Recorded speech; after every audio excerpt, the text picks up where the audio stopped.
Alright, what's going on, guys? Today what I'm bringing you guys is my personal best settings on Apex Legends. Now in this video what I'm going to be showing you guys is pretty much only the important things you guys should be changing from default to whatever I have it on. You guys definitely need to be changing settings in this game. Now when this game first dropped, I absolutely thought this game was really clunky or too slow, and then I ended up changing my settings to what I have right now. So you guys should definitely be following these settings. I 100% guarantee you will see a change in your gameplay.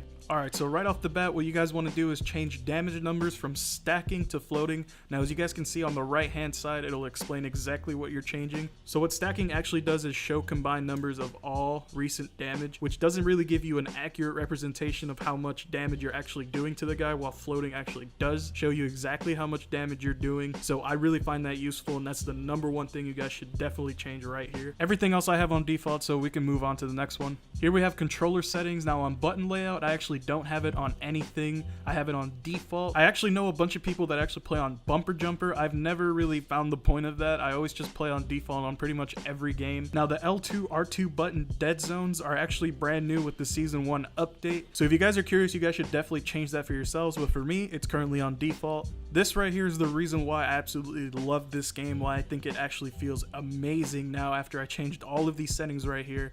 Now starting off, we have sensitivity. I have it on 4, and sensitivity ADS, aim down sight, I have it on very high. Personally for me, this feels really good. I've actually been thinking about turning up my sensitivity ADS to 6, but right now I have it on 5. Personally, this makes the game feel absolutely amazing to me. It feels very quick, very agile, especially after changing to this setting right here, response curve. Now this is absolutely one of the best choices I've ever made on this game, from going from classic all the way to linear. Now I know for a lot of people linear would be way too much to handle, especially if you're playing on a very high sensitivity as is. That's why I chose 4 5. Now as soon as you boot up the game when you're brand new, it will always be on classic.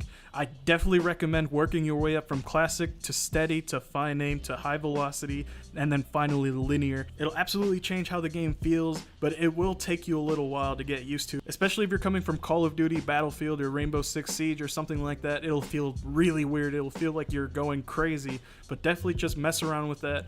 Look dead zone is another important thing. I'm pretty sure by default it's always on small, but some people like to put it on none. Now the reason why I have it on small is because I used to have a really shitty controller that the sticks used to move on their own with the slightest movement, and it really used to mess with my aim, so I just kept it on small. Now I know a lot of people like having vibration on, but definitely turn this off, guys.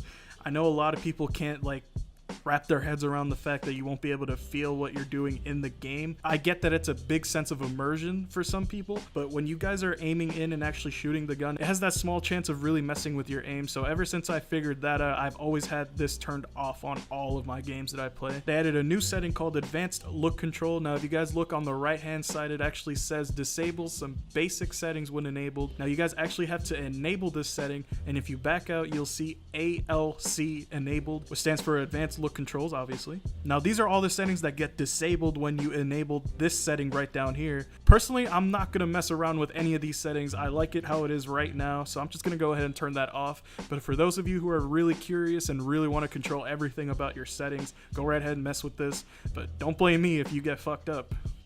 Alright, so moving on to video, we have brightness right up here. I have this set to here, so if you guys want to copy this, it's all personal preference though. Now this is one of the most important things to change when you're in the video tab. Change the field of view from default, which is 70, all the way to 110. This is what I have it on. Now this makes the game look a little weird to people who don't have field of view or don't know what field of view is or have never played PC games. This will actually make the game just feel like you're running faster. That's why I personally like it. That's one of the benefits of changing that setting. But the second best thing about this is actually that you'll be able to see more from your left and your right. It'll make your screen look more fish-eyed, I'd say. So that'll allow you to see more from your left and your right, and you guys will absolutely feel and see the difference when you guys are in the game and you change that setting. Now sprint view shake, I have this on normal, but for some people that get motion sickness, you guys can turn this to minimal. I'm not sure if this will impact gameplay if you guys don't get motion sickness from it. I haven't tested it yet.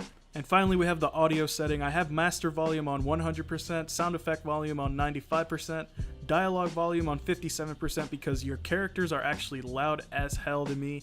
I actually had to turn that down a good amount. so I could actually hear the game going on around me. Music volume, I turned that down. Lobby music volume, I turned that down all the way down to 0. So pretty much in any multiplayer game, I end up just turning down the music volume, the lobby music volume or whatever, down to 0% if I can. That about wraps up the video. If you guys did end up using these settings, let me know down in the comments section. Drop a like, subscribe, turn on notifications. All of my links are down in the description below, and I'll see you guys on the next video.